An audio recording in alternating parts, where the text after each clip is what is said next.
이 얼마 전 우리나라 국민의 평균 수명이 2020년에 이르면 남자는 78.2세, 여자는 84.8세로 증가할 거라는 전망이 나왔었는데요. 그만큼 생애 주기에서 노년기가 차지하는 비중이 커졌습니다. 네, 그래서 오늘은 성공적인 노후 준비를 위해 이 소득과 자산, 건강, 또 여가 생활 등의 은퇴 설계에 대해서 키움증권 삼성동 지점 김현우 팀장과 함께 자세히 알아보도록 하겠습니다. 안녕하십니까? 안녕하세요. 네, 안녕하십니까? 은퇴까지 얼마나 남으셨죠? 저는 희망하는 은퇴는 한 20년 남은 것 같습니다. 희망하는 은퇴 20년? 네. 그러면 준비할 시간이 충분할 것으로 보이는데 네. 사실 앞에서도 얘기했습니다만 이제 오래 살다 보니까 네. 전체 삶에서 노년기 비중이 점점 늘어나고 있습니다. 그렇죠. 은퇴 이후의 준비, 어떤 것들을 준비해야 성공했다 이렇게 볼 수 있을까요? 예, 먼저 이제 은퇴, 성공이나 실패냐 이걸 따져보자면 성공이나 실패의 개념부터 봐야 되고 은퇴라는 것의 개념부터 한번 봐야 되겠습니다. 네. 은퇴라는 것에 대한 사전적인 의미를 보면요. 어떠한 직임이나 사회활동에서 물러나서 한가로이 지낸다는 뜻이 은퇴가 되겠습니다. 그렇게 보자면 단순한 의미에서 우리가 경제활동을 그만둔다, 직장을 그만두고 쉰다라는 개념보다는 좀 더 폭이 넓겠죠. 이런 경제적인 부분과 비경제적인 부분을 포괄적으로 준비를 해야 되고요. 따라서 어떠한 상품을 가입한다라든가 투자 수익률을 높인다 이런 개념보다는 좀 준비할 것들이 많습니다. 예. 이런 성공적인 은퇴와 노후를 준비하기 위해서는 총 4가지를 좀 크게 구분을 할 수가 있는데요. 네. 화면을 한번 보시면요. 일단 일반적으로 알고 계시는 경제적인 여건 외에도요, 사회적인 관계, 건강, 그리고 여가와 같은 부분까지도 준비를 해야 됩니다. 근데 실제로 보시면 이 4가지 중 한 가지만이라도 결핍됐다라고 한다면 그렇게 행복한 노후를 상상하기는 좀 어려우실 겁니다. 예. 예. 또한 이 4가지는 상호 좀 유기적인 관계를 갖고 있기 때문에 한 가지만 무너져도 다른 것까지 악영향을 끼치게 된다는 문제점이 좀 있습니다. 네, 경제적인 부분과 그렇지 않은 부분 4가지를 얘기를 했는데 먼저 이 경제적인 부분도 좀 짚어보고 싶습니다. 어떤 부분들을 좀 점검해야 될까요? 예, 대부분 사람들이 경제적인 부분이다라고 한다면 많은 돈을 갖고 있어야 된다, 그러면 여유가 있겠지라고 판단을 하시는데요. 문제는 이런 많은 돈이 과연 어떤 수준을 기준으로 하느냐, 그 부분들 좀 한번 살펴보셔야 될 것 같습니다. 네. 경제연구소나 보험사에서 관련하는 자료들을 보면 노후 자금으로 필요한 게 5억에서 한 20억 정도는 필요하다라고 얘기는 하고 있습니다. 근데 실제로 은퇴하신 분들을 보면 그렇게 많은 부를 축적하신 분들은 없으시거든요. 네. 따라서 정작 중요한 것은 내가 얼마나 노후에 얼마만큼의 돈이 필요한지를 좀 구체적으로 준비를 하셔야 된다는 부분이 좀 중요하겠습니다. 네. 이것을 위해서 가장 먼저 하셔야 될 게요, 정확한 은퇴 시기를 먼저 결정하시는 부분인데요. 두 분한테 한번 질문을 드려보도록 네네. 하겠습니다.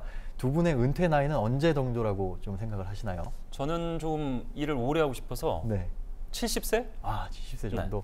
같은 네, 생각이십니까? 저도 할 수 있을 때까지 일을 좀 오래 했으면 좋겠는데요. 우리는 못할 것 같아요, 그죠? 아나운서는 70세까지 하기에는 좀 어려울 것 같고 다른 일을 한다면 네. 70세까지. 네, 기대됩니다. 70세에 딱 화면에 나오시는 모습이 기대되는데 이렇게 다양합니다. 사람마다 다 다르거든요. 실질적으로 봤을 때 보통 일반적인 사람들이 회사의 정년 시기를 은퇴 시기라고 보시는 분들이 많은데 네. 사실상은 좀 고려해 볼 분들이 많습니다. 예를 들어서 보자면 45세 된 가장분이 늦둥이를 보셨다. 그런데 이 자녀를 대학을 마칠 때까지는 좀 지원을 하고 싶다라고 생각한다면 최소한 25년은 더 일을 해야 되겠죠. 그렇죠. 그렇다고 한다면 그분의 은퇴 나이는 70세가 될 수밖에 없습니다. 그래서 이런 부분들을 좀 종합적으로 고려를 해보셔야 된다는 게 중요하겠습니다. 지금 말씀하신 이제 자녀 문제가 이제 가장 큰 걸림돌이 되는데 우리나라는 사실 독립을 시키는 나이대가 조금 길지 않습니까? 그렇죠. 결혼까지 시켜야 이제 다 끝냈다 이렇게 생각하니까 네. 그만큼 부담이 클 수밖에 없는데 실제로 어느 정도 자녀에 대한 부담을 느끼나요? 예, 경험상으로 봤을 때는 은퇴가 가까워지신 분들이 상담을 요청을 하셔도 보면 항상 이제 자녀분 문제 때문에 걱정을 많이 하십니다. 실제로 한국보건사회연구원에서 조사한 자료를 보면요. 베이비 부머 세대라고 하죠. 1955년에서 63년에 출생하신 분들이 3,000명 정도를 대상으로 한번 질문을 드려봤어요.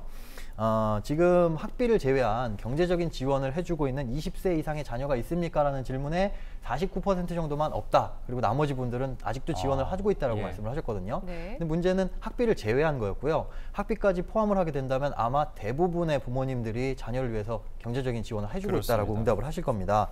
따라서 법적으로는 성인이 되었다라고 하더라도 양육에 대한 부담은 끝나지가 않았다라는 거죠. 그래서 이 같은 문제를 해결하려면 자녀에 대한 지원 범위를 어디까지 할 것인지 또 규모는 어떻게 할 것인지에 대한 좀 명확한 계획이 있어야 되겠습니다. 네, 사실 한국의 부모들은 이 내리사랑이 크기 때문에 그 지원 규모를 사실 생각하지 않고 퍼주게 되잖아요. 그렇죠. 근데 말씀해주신 것처럼 그 지원해주는 규모를 좀 정해야 할 것 같은데 네. 어떤 부분을 감안해서 정해야 되나요? 네, 실제로 이제 은퇴를 하신 분들이나 앞두신 분들을 보면 자녀에 대한 지원을 좀 가급적이면 많이 해주고 싶어 하십니다. 네.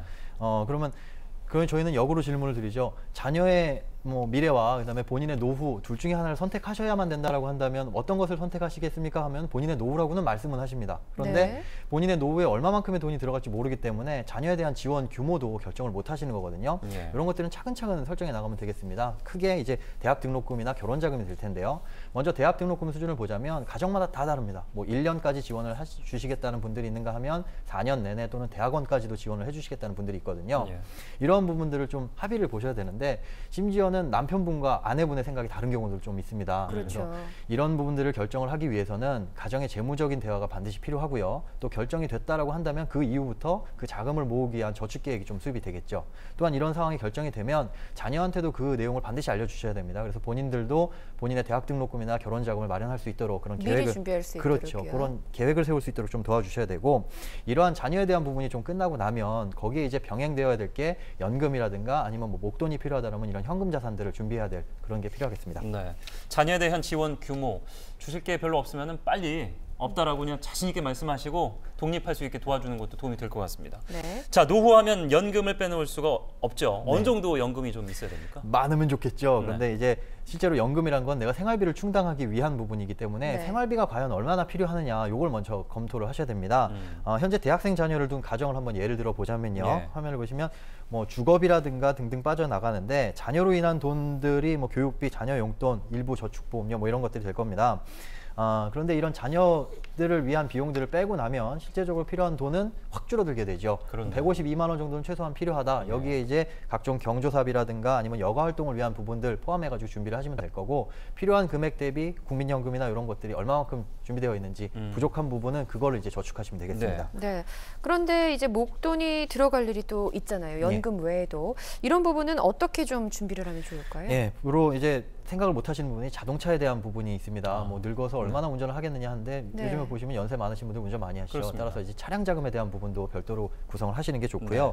요거 외에도 장기 요양 상태나 아니면 그런 요양원에 들어가기 위한 자금들도 좀 준비를 하셔야 되고요. 요양시설을 위한 목돈. 예, 그렇죠. 네. 요양시설을 들어가기 위한 목돈이 한 2억에서 3억 정도 들어가는데 지금부터 그걸 어떻게 모아요? 라고 걱정하시는 분들이 있어요. 근데 네. 이런 것들은 이제 보증금의 형태로 납부를 하는 거기 때문에 지금 현재 거주하고 계신 주택을 처분하고 이렇게 이 보증금으로 마련하셔도 괜찮겠습니다. 네.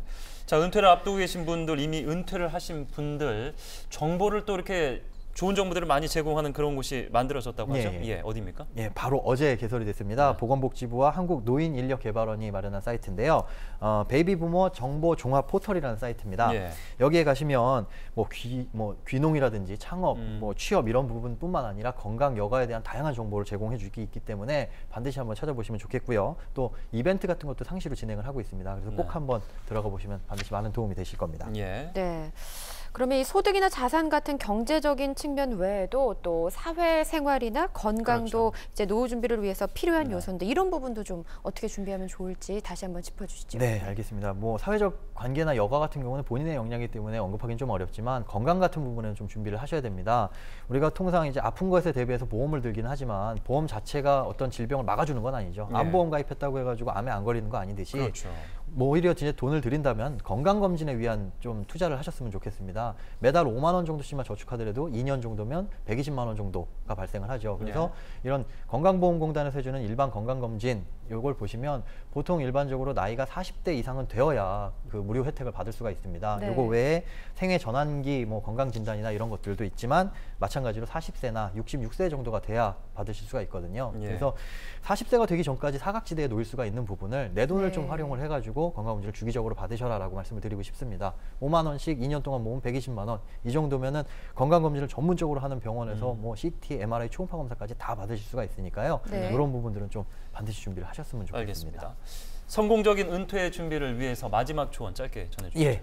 뭐 일단은 은퇴 시기를 결정을 하시는 게 주가 되겠고요. 또 은퇴 이후에 생활비 규모나 목돈의 규모를 반드시 마련을 하셔야 되겠고 건강 관리를 위한 자금 필수로 준비를 하시고 또 직장 생활 외에 뭐 사회 활동이라든지 이건 계속적으로 할 수 있는 것들을 준비하시고 또 은퇴 이후에도 계속적으로 즐기실 수 있는 취미 활동이나 여가 활동은 지금부터 준비를 하시는 게 좀 도움이 되실 것 같습니다. 네.